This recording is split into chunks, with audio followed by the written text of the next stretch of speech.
Hello, അസ്സലാമു അലൈക്കും. ഞാനിന്ന് ഉണ്ടാക്കാൻ പോകുന്നത് ചെമ്മീൻ മസാല പത്തലാണ്. അതിനു വേണ്ടി മസാലകൾ ഉണ്ടാക്കാം. ചെമ്മീൻ, മുളക്, മഞ്ഞൾപ്പൊടി, ഉപ്പ് പൊടി ഇട്ട്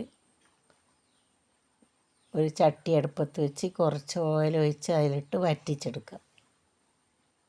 നല്ലോണം വെന്ത് വരുമ്പോൾ ഒരു പാൻ അടുപ്പത്ത് വെച്ച് അതിലേക്ക് കുറച്ച് ഇഞ്ചി വെളുത്തുള്ളി പേസ്റ്റ് ഇട്ട് നല്ലോണം ഇളക്കി കൊടുക്കാം. ഇനി 3 പച്ചമുളക് ചെറുതായി അരിഞ്ഞത് ഇട്ട് കൊടുക്കുക. കുറച്ച് കറിവേപ്പില, 4 ഉള്ളി ചെറുതായി അരിഞ്ഞത്,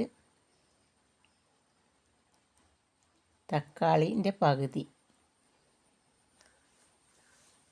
നല്ലോണം വാടി വരുമ്പോൾ പാകത്തിന് ഉപ്പിട്ട് കൊടുക്കാം.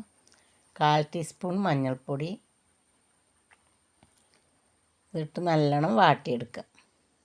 ഇനി 1 ടീസ്പൂൺ മല്ലിപ്പൊടി, 1 ടീസ്പൂൺ കാശ്മീരി മുളക് പൊടി ഇട്ട് നല്ലപോലെ ഇളക്കി മസാല റെഡിയായി. ഇനി ഞാൻ കുറച്ച് അരി പൊതിർത്തിയിട്ടുണ്ട്. ഞാൻ നൂർജഹാൻ അരിയാണ് കുറച്ച് പൊതിർത്തിയ ലൈറ്റ് ചൂടുവെള്ളത്തിൽ പൊതിർത്തി.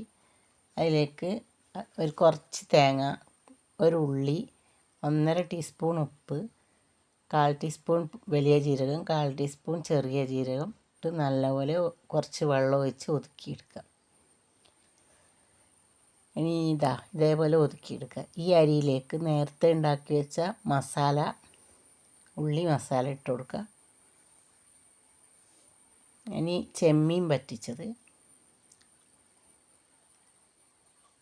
ചെമ്മീൻ പറ്റിച്ചത് ഇട്ട് നല്ലപോലെ ഇളക്കി മിക്സാക്കുക. നല്ലോണം ഇളക്കി മിക്സ് ചെയ്യാം. എന്നാലെല്ലടി എത്തും മസാലകൾ. ഇനി നമുക്കിത് അരി കുഴച്ചെടുക്കാൻ വേണ്ടി അരിപ്പൊടി ഇടാം. അത് കുഴയാൻ പാകത്തിനുള്ള അരിപ്പൊടി ഇട്ട് നല്ലോണം ഇളക്കി കൊടുക്കുക. ഞാനിപ്പോൾ ഒറോട്ടിപ്പൊടിയാണ് എടുത്തത്. ഒറോട്ടിപ്പൊടി എടുത്ത് നല്ലോണം കുഴച്ച് ഇതേപോലെ കുഴച്ച് പരത്തിയെടുക്കുക.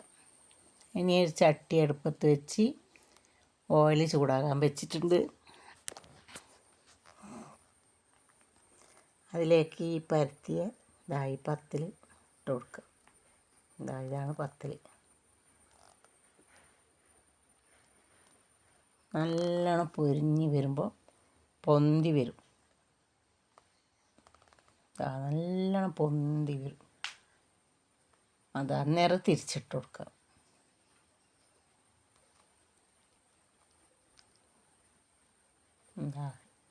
ഇനി കോരി വെക്കാം. കോരി ഒരു അരിപ്പത്തട്ടിലിട്ട് കൊടുക്കാം. അടുത്തതും നമുക്ക് പരത്തിയിടാം. പരത്തി പത്തിൽ റെഡി ആയിട്ടുണ്ട്. എല്ലാവരും ഉണ്ടാക്കി കഴിച്ച് നോക്കുക. നല്ല അടിപൊളി പത്തിലാണ്. ഇഷ്ടപ്പെട്ടാൽ ലൈക്ക്, കമൻറ്റ്, സബ്സ്ക്രൈബ് ചെയ്യുക.